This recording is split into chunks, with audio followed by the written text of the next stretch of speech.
Selamat pagi anak-anak. Hari ini kita akan melanjutkan pembelajaran kita. Kita akan belajar mengenai narkoba, psikotropika, dan zat adiktif.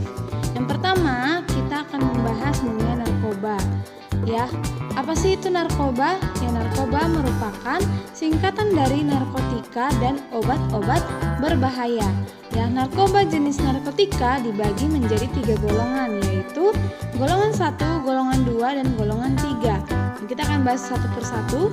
Golongan 1 itu sangat kuat menimbulkan ketergantungan dan penggunaannya dilarang untuk pengobatan. Contohnya itu ada opium, heroin, dan ganja. Nah, bagaimana dengan golongan 2? Golongan 2 itu kuat menimbulkan ketergantungan, terbatas untuk pengobatan. Contohnya itu adalah petidin, candu, dan betemetadol. Nah, yang selanjutnya adalah golongan yang ketiga. Nah, golongan yang ketiga ini tergolong ringan, menimbulkan ketergantungan. Banyak digunakan untuk pengobatan. Contohnya itu ada asetil dihidrokodeina, dextroposifen, dan dihidrokodeina. Nah, yang kedua kita akan bahas mengenai psikotropika. Psikotropika merupakan zat atau obat bukan narkoba, baik alami maupun sintesis, bersifat psikoaktif yang dapat menimbulkan ketergantungan atau ketagihan. Ya.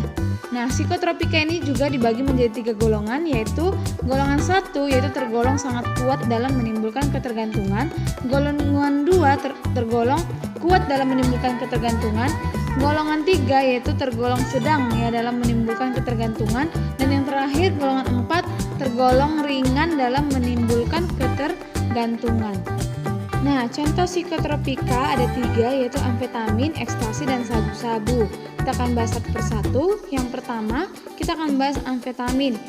Amfetamin jika dikonsumsi dapat menyebabkan penurunan berat badan, gelisah, mudah marah, dan mudah bingung. Sementara penggunaan dalam jangka panjang dapat menyebabkan kerusakan otak, paranoid sampai gila, bahkan menyebabkan kematian. Nah, yang kedua, ekstasi.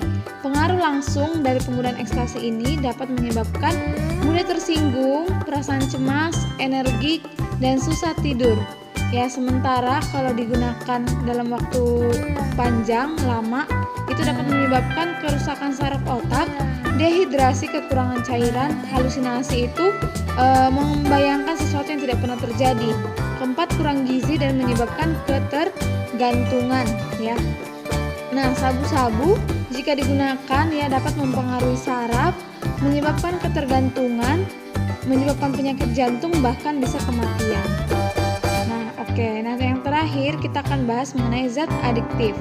Nah, zat adiktif merupakan zat atau obat-obat bukan narkotika atau psikotropika yang jika dikonsumsi dapat menyebabkan ketagihan ya atau ketergantungan. Contohnya itu alkohol, nikotin, kafein, dan inhalan. Itu kita dapatkan dari lem dan cat semprot ya yang biasa digunakan. Nah, zat adiktif ini dapat ditemukan pada rokok, minuman keras, kopi, dan teh. Nah, pembelajaran kita sampai di sini. Terima kasih dan tetap semangat untuk belajarnya.